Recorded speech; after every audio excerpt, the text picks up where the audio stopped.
জন্য জাবুর কিতাব আল্লাহ নাযিল করেছিলেন। আজ গোটা পৃথিবীতে জাবুরের কোনো অস্তিত্ব নাই।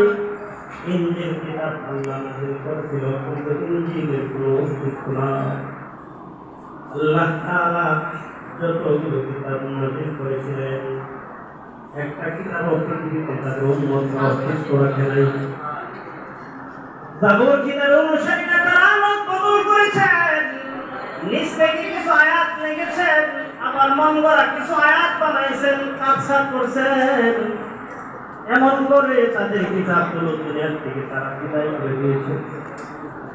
কিন্তু আল্লাহ তাআলা আমাদের যে কোরআন নাযিল করেছেন, এই কোরআন আজ পর্যন্ত কোনো ইহুদি বেঈমান ভিতরে হাত দিতে পারে না।